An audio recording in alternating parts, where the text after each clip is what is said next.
예, 오늘 그 유통혁신위원회는 우리 그 민관 협력 거버넌스를 그로 이루어진 그런 기구입니다.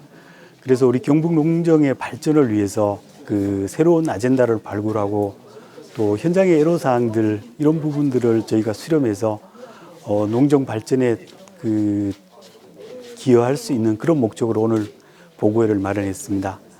이 우리 농업 관련돼서 지금 그 기후 위기도 그렇고 또 이제 공급망 그 변화나 이런 여러 가지 변화들이 많은 그런 상태에서 26년 첫 그 활동 계획을 우리가 수렴하면서 그런 변화된 여건에 맞는 새로운 정책 아이디어 또 정책 아젠다를 발굴해서 경북 농정이 한 단계 더 그 발전할 수 있는 그런 계기로 활용할 계획입니다.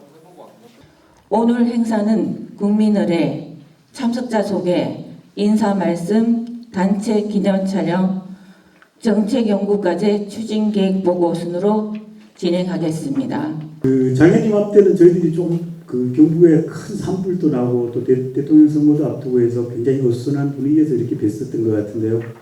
올해는 뭐 지금 선거가 진행 중이긴 합니다만 작년보다는 훨씬 안정된 분위기에서 이렇게 뵙는 게 아닌가라는 생각이 듭니다. 오늘 특별히 소개는 안 해드렸지만 멀리서 이렇게 참석해 주신 우리 위원님들 진심으로 고맙다는 말씀 드리겠습니다. 아마 아시는 것처럼 이제 새 정부가 출범하면서 제가 보니까 제일 이제 핵심적으로 내세우는 게 역대 어느 정부보다도 이제 지방주도 성장이랄까 이런 부분들을 많이 강조하는 게 굉장히 저는 고무적인 것 같고요. 이제 그 중심에 아마 우리 농식품이 있지 않겠나 이런 생각이 듭니다.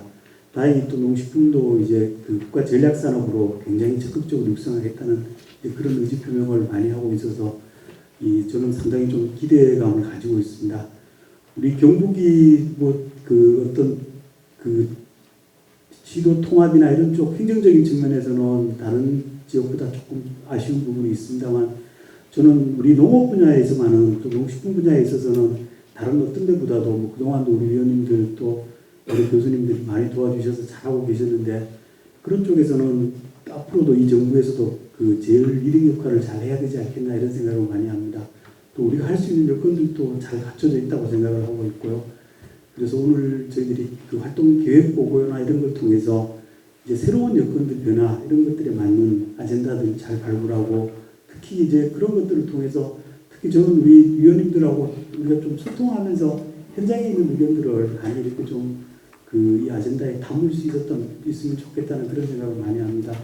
특히 이제 우리 점심에 오늘도 굉장히 중요한 분들을 많이 뵙고 그랬었는데 현장에 하시다 보면 정말 어려운 것들이 한두 가지가 아니실 텐데 이제 그런 부분들을 뭐 저한테도 그렇고 우리 박정국 국장님 와 계십니다만 이제 직접적으로 좀 소통해 주시고 해서 이제 우리가 같이 어려움도 해결하고 또 우리 그 리딩 하시는 우리 농업인들이 잘 되시는 게 경북 농업을 빨리 이렇게 끌어들이는데 저는 굉장히 중요하다고 생각을 합니다.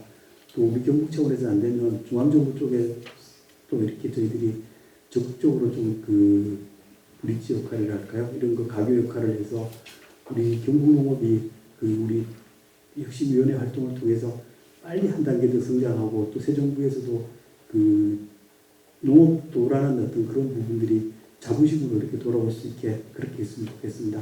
우리 위원님들 더욱더 건설하시고 오늘 끝까지 좋은 그 발표회가 될 수 있도록 그 같이 해주셨으면 고맙겠습니다. 고맙습니다. 제가 농수산위원회에서 활동하고 있고 우리 경북농업의 또 미래 그리고 경상북도 농업이 또 어떻게 써야 우리 경상북도가 더 발전할 수 있다는 그런 생각을 가지고 있습니다. 오늘 사실 여기 참석해 주신 각 분야의 전문가분들의 어떤 이야기도 또 의견도 듣고 싶었고 또 우리 농업에서는 또 그렇지 않습니까? 농민들은 농업의 소득의 안정화 그리고 또 우리 농업이 계속 지속 발전 가능할 수 있을까라는 부분에서 많은 걱정을 하고 있고 또 많은 관심을 가지고 있기 때문에 이런 부분은 저도 잘 듣고 또 저도 도에서 또 함께 고심하고 노력하도록 하겠습니다. 오늘 몽호까지 함께 오셔서 이렇게 좋은 자리 함께해서 너무 감사드리고 오늘 좋은 하루 되시길 기원드리겠습니다. 감사합니다. 예, 반갑습니다. 그 농식품혁신 TF 팀장이신 그 이상호 교수가 단행해 주셔서 오늘 발표는 제가 좀 대신하게 되었습니다. 저희 TF에서 이 올해 이제 연구 과제로 잡은 것은 뭐 보시다시피 경북 농산물 온라인 유통 고도화 및 지속 가능 성장을 개발이라고 잡았습니다. 그래서 이제 그 배경을 말씀드리면 뭐 다들 아시다시피 2015년 이후로 전체적으로 농식품의 온라인을 통한 어떤 유통이 굉장히 늘어나고 있는 시점이었습니다. 그러다가 이제 아시다시피 2020년 코로나가 사태가 터지면서 전체적으로 이제 온라인을 통한 유통 그리고 온라인을 통한 구매 소비가 이제 늘어나고 있는 상황이 다 아실 것 같습니다. 그러다 보니까 현재 이제 지금까지 우리가 전통적으로 해오던 생산과 유통, 소비 이렇게 흘러가는 유통 과정에 대해서 온라인 측면에서 어떻게 접근하고 대처할 것인가에 대한 고민이 많아졌고 그것은 이제 뭐 재작년부터 해서 경상북도에서도 뭐 다들 아시겠지만 농식품 유통의 어떤 디지털 전환과 관련된 이야기를 많이 하고 있습니다. 특히 이제 경상북도에서 하고 있는 여러 가지 온라인 유통의 방법 중에 유통교육진흥원에서 이제 지금 담당하고 운영하고 있는 사이소라는 공공 온라인 플랫폼이 존재하고 있습니다. 아시겠지만 뭐 사이소 같은 경우는 거의 지금 근 20년 정도 가까이 이제 운영을 하고 있는 상황이면서 전체적으로 이제 매년 어느 정도 실적이 나아지고 있고 뭐 어느 정도 큰 역할들도 이제 하고 있다고 생각이 되지만 앞으로 이제 어려워지는 환경 속에서 특히나 이제 온라인 쇼핑이 늘어나는 이런 시점에 있어서 전체적으로 사이소를 중심으로 해서 경상북도 온라인 유통을 좀 더 지금보다 발전시킬 수 있는 방법에 대해서 한번 고민해보고자 하는 것이 이 연구의 목적이 되겠습니다. 현재 이제 보시다시피 이제 경상북도 공공 쇼핑 플랫폼이라고 할 사이소 같은 경우에는 아무래도 이제 장기적인 관점보다는 단기 매출을 좀 중심으로 왜냐하면 농가 입장에서도 좀 더 잘 팔아주는 데만 이제 주로 관심이 많으시다 보니까 단기 매출에 의존하고 있고요. 그런 와중에서 이제 그 생산자들도 함께 이제 이런 어떤 온라인 쇼핑과 관련된 역량이 같이 커나가야 되는데 그 역할은 아직까지 좀 미진하다라는 한계를 가지고 있다는 이야기를 드릴 수 있고요. 그 다음에 어쨌든 이 사이소 사이트를 통해서 축적된 판매 자료들이 존재하고 있습니다만 그런 자료들이 실질적으로 어떤 고객 세분화라든지 어떤 마케팅에 직접 연결되지는 아직은 못하고 있는 것으로 알고 있습니다. 그래서 이런 어떤 상황 속에서 이제 지속 가능성에 대한 어떤 문제 의식을 갖고 있는 분들도 있다라는 이야기를 좀 드리고 싶습니다. 그래서 이제 저희 생각에는 이제 단기적으로 뭐 1년 뭐 성장이 늘어가는 것도 굉장히 중요한 몫이겠지만 그것보다는 좀 중장기적으로 온라인 유통 전략을 좀 마련하고 이것들을 저희들이 준비해서 실행하는 게 필요하다라는 생각을 가지고 있습니다. 그래서 이제 지금 현재 사이소는 주로 판매 중심의 어떤 플랫폼인데 이런 사이소를 전체적으로 어떤 경상북도 농산물 온라인 유통 허브로 이제 발전시키는 것이 필요하다라는 생각하에서 앞으로 이제 사이소를 보시다시피 생산자 교육, 물론 이제 주로 이제 디지털 역량 개발이겠지만 생산자 교육 그리고 데이터 축적, 이 속에서의 어떤 지방 정부에서 실행하고자 하는 온라인 관련된 정책의 어떤 하나의 어떤 테스트 파일럿으로 이제 사용하고 그에 따라서 궁극적으로는 민간 부분과 연계할 수 있는 이런 방향으로 만들어 나가는 게 필요하다는 생각을 가지게 되었습니다. 그러면 현재 이제 하고 있는 이제 공공 쇼핑몰이나 사이소의 이제 문제점들이 아무래도 지금 이제 사이소에서 물론 많은 역할을 지금 진흥을 통해서 하고는 있지만 주로 이제 많이 쓰는 방법이 이제 쿠폰과 같은 단기성 어떤 인센티브를 통해서 이제 수익을 올리는 방안을 많이 사용을 하고 있는 걸로 알고 있습니다. 그러다 보니까 이제 아무래도 수익성 측면에서는 그렇게 높지 못한 상황이고 그러다 보니까 또 이제 뭐 소위 말하는 쿠팡이라든지 이런 민간 플랫폼과의 차별성도 사실 그렇게 많지는 않다. 그리고 이제 아무래도 공공 플랫폼임에도 불구하고 민간 플랫폼과의 어떤 관계가 어떻게 보면 상충된 어떻게 보면 경쟁 관계다 보니까 보시다시피 이제 중복 투자라는 문제도 일정 부분 갖고 있다고 봅니다. 그래서 이제 뭐 아시다시피 뭐 당연하게 뭐 쿠팡이나 뭐 마켓컬리라든지 물론 마켓컬리는 요새 약간 문제는 있지만 어쨌든 이런 민간 플랫폼이 가지는 뭐 경쟁력은 아무래도 사이소에 비해서 굉장히 압도적이라고 말할 수는 있을 것 같습니다. 그럼에도 불구하고 쿠팡이나 마켓컬리 같은 경우에는 아무래도 산지 직거래라든지 뭐 소량 생산된 물건의 어떤 그 판매라든지 또는 어떤 거기서 구축된 유통 데이터를 실질적으로 생산자한테 피드백을 해서 생산자들이 그 정보를 이용해서 좀 더 나은 상품을 개발할 수 있다든지 이런 부분에서 상당히 좀 어렵다. 왜냐면 그 민간 업체니까. 이런 부분의 한계는 틀림없이 존재한다고 이제 이야기 드릴 수 있을 것 같습니다. 그래서 이제 해외에 보면 뭐 미국, 뭐 일본이라든지 일본 같은 경우는 JA 같은 경우도 산지 직판을 많이 하고 있기 때문에 뭐 JA라든지 뭐 미국 같은 경우를 봤을 때 저희가 봤을 때 선진 지역에서는 아무래도 좀 민간이 어떤 일정 정도의 역할을 서로 분담하고 있고 그 속에서 어떤 생산자들의 어떤 조직화 그리고 단순한 상품화 과정에서도 요즘 문제가 되고 있는 기후변화에 대응한 친환경 그리고 뭐 탄소 중립이라든지 이런 형태의 어떤 상품화도 일정 정도 같이 연계하고 그 속에서 당연하게 이제 디지털 역량 강화를 위한 교육도 같이 이루어지면서 전체적으로 소비자와도 상생할 수 있는 이런 형태로 이제 플랫폼들이 많이 이제 운영되고 있다는 것을 저희가 발견할 수 있었습니다. 그래서 전체적으로 이제 저희 생각에 이제 연구의 뭐 목표는 당연하게 현재 경상북도에서 운영하고 있는 공공 쇼핑몰 플랫폼이라고 할 수 있는 사이소를 중심으로 해서 생산자, 소비자 그리고 유통 정체가 상생할 수 있는 그런 어떤 시스템적인 어떤 로드맵을 한번 만들어 보자라는 게 기본 목적이라고 보시면 되겠습니다. 그래서 그것을 위해서 전체적으로 현재 어떤지 현황을 진단을 해야 될 거고요. 그걸 중심으로 해서 핵심 요인 도출이 되어 있는데 쉽게 말해서 성공할 수 있는 키포인트가 뭔가를 이제 찾아보고 거기에 따라서 전체적으로 그런 어떤 성공 요소들을 고도화할 수 있는 전략을 만들어서 전체적으로 어떤 발전 모델을 마련하고자 하는 것이 이 연구의 주요 내용이 되겠습니다. 그래서 그 다음에 이제는 뭐 그 세부 내용인데 우리 1단계에서는 앞서 말씀드렸다시피 어떤 경상북도의 현재 어떤 온라인을 통한 유통은 어떻게 되고 있는지 현황 분석을 해야 될 거예요. 특히나 이제 저희가 생각하는 게 사이소를 중심으로 이제 앞으로의 어떤 전략을 만드는 게 좋다고 생각을 하고 있는 상황이라서 사이소를 좀 더 심층적인 분석을 할 생각을 가지고 있습니다. 물론 여기에는 당연하게 이제 유통진흥원의 어떤 도움도 많이 좀 필요할 것으로 생각합니다. 그래서 이제 데이터를 통해서 현황을 분석한 다음에 이제 2단계에서 앞서 말씀드렸듯이 어떤 지속 가능하게 발전할 수 있는 핵심 요소가 무엇인지 거기에 대해 판단을 해야겠죠. 그죠? 그러기 위해서는 뭐 국내외에 있는 선진 사례를 좀 벤치마킹할 필요가 있을 것이라고 생각을 합니다.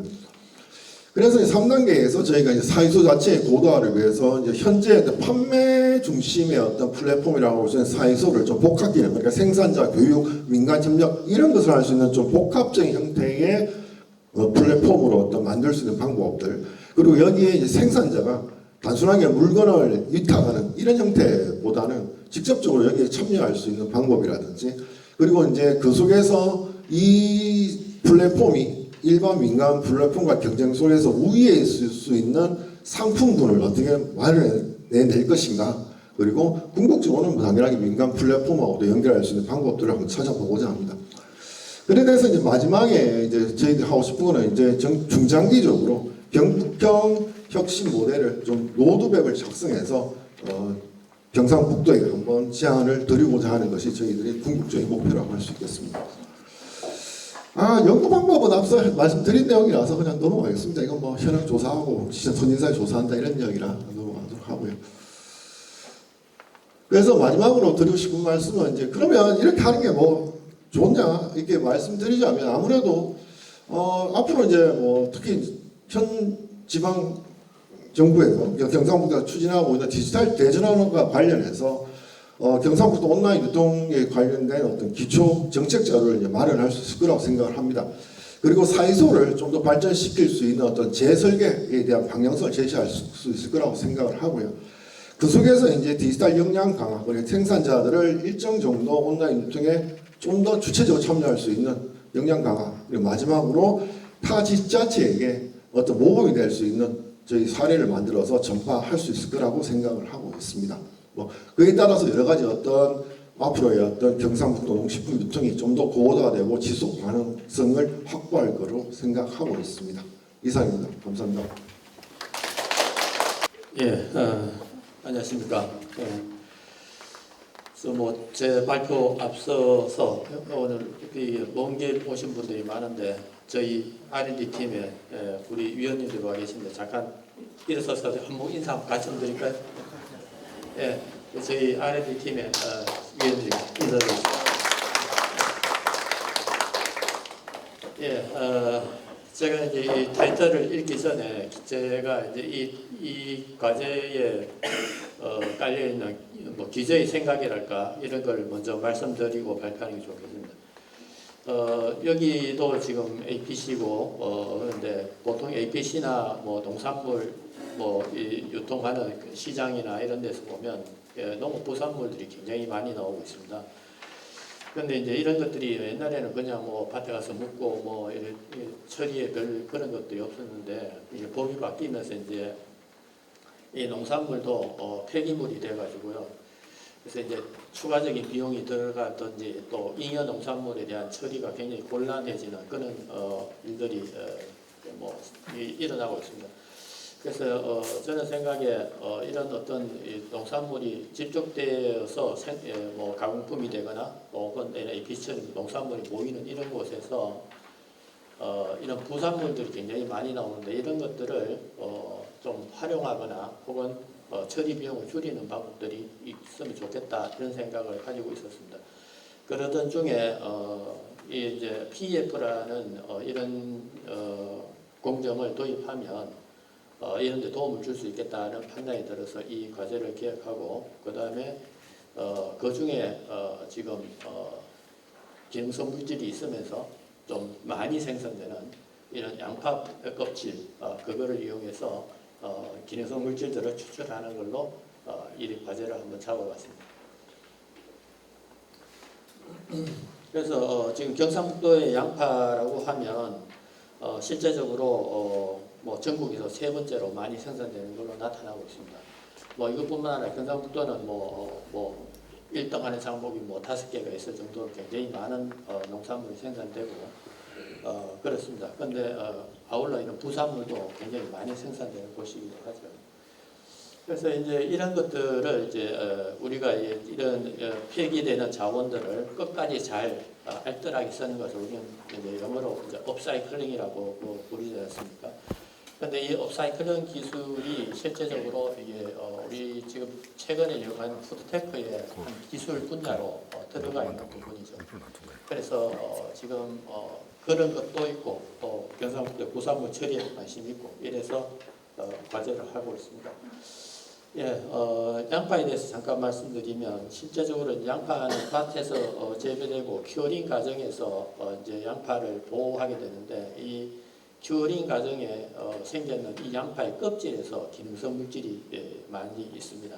그래서 여기 나오는 것처럼 보면 첫 번째 껍질, 두 번째 껍질에서 거의 기능성 성분인 페르세틴하고 펜프베롤 저거가 거의 80% 정도가 존재하는 걸로 그렇게 되어 있습니다. 그래서 저 껍질은 버린다는 것은 기능성 물질을 버리는 거나 마찬가지다.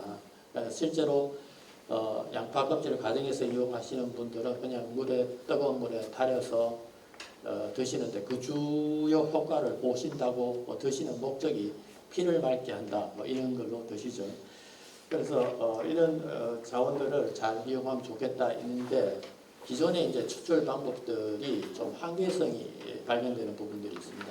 그게 뭔가 하면 용매 추출을 하게 되면 이 용매의 잔류 문제가 남고 그 다음에 이 처리된 용매의 또 처리가 화학적 처리가 또 비용이 들어가는 그런 부분이 있고요. 그래서 친환경적이지 않습니다. 가장 큰 단점이. 그 다음에 뭐 초음파를 이용한다든가 여러 가지 또 방법들이 있는데 저는 초음파를 처리를 하게 되면 실제적으로 이런 캐비테이션 하는 경우 굉장히 시료를 때려주면서 하면서 굉장히 추출 수율이 올라가는 건 맞는데 더 좋은 방법이 없을까 이런 생각으로 이제 PEF가 들어오게 된 겁니다.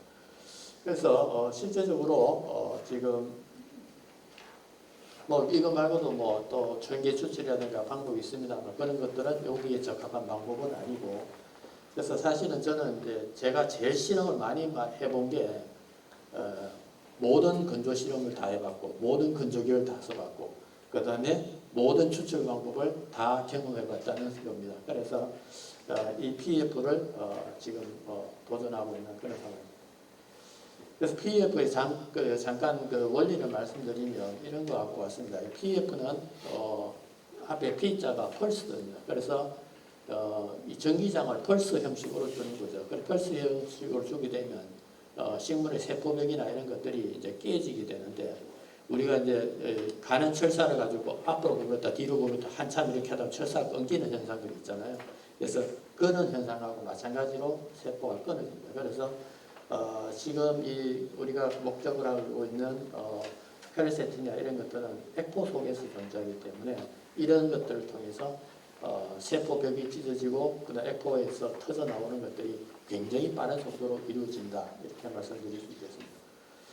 그래서 뭐 이 장단점 기존의 공정하고 잠깐의 비교를 한 내용인데요. 그래서 보면 기존의 뭐 양파 껍질에서 페르세틴 추출해서 드시는 분들은 굉장히 고온에서 끓이는 부분이 있고 고온에서 끓여도 추출이 잘 안 된다는 그런 것들이 있습니다. 그래서 굉장히 이제 에너지를 많이 사용하게 된다든가 그다음 환경적 부하가 크다든가 이런 것들이 있죠. 그런데 PEF는 사실은 이게 처리되는 속도가 어느 정도인가 하면 초단위입니다. 2초, 3초 이 정도 처리합니다. 그래서 이게 2초, 3초 처리를 하는데 그 안에 펄스가 뭐 수천 번에서 수만 번 펄스가 때려주는 그런 상황이죠. 그래서 실제로 처리 시간이 엄청나게 짧다는 겁니다. 그래서 아주 빠른 시간 내에 우리가 목적하는 바를 얻을 수 있을 가능성이 높습니다. 게다가 보통 이런 PEF의 처리는 물이 있어야 되기 때문에 물로 이런 효과들을 거둘 수 있다는 것입니다. 그래서 굉장히 친환경적이다 이렇게 말씀드릴 수 있겠습니다. 예, 그래서 지금 저희들은 여기서 이제 이런 양파 껍질에서 목적하는 페르세틴이나 이런 것들을 추출하는데 거기에 최적 공정을 찾기 위해서 저희들이 뭐 기존의 RSM이나 거기에 더해서 ANM 같은 약간의 AI 기술을 써서 최적 조건을 찾도록 하고 있습니다. 양파 이 껍질을 가지고 업사이클링 시키는 것을 말씀드렸지만 실제로 이거를 통해서 앞으로 아주 빠른 시간에 어떤 기능성 물질들이나 그런 것들을 추출해내고 보니까 또 그런 기대를 가지고 있습니다. 예, 이상입니다. 교수님 수고하셨습니다. 조사를 하다 보니까 직접적으로 필요한 농산물이 어디 쪽에 핵심 인력이 필요한가 싶어서 저희들 팀은 총 11명으로 구성이 되어 있습니다. 오늘 노구환 의원님하고 조명 의원님 오셨는데 우리도 소개 좀 할까요? 화이팅!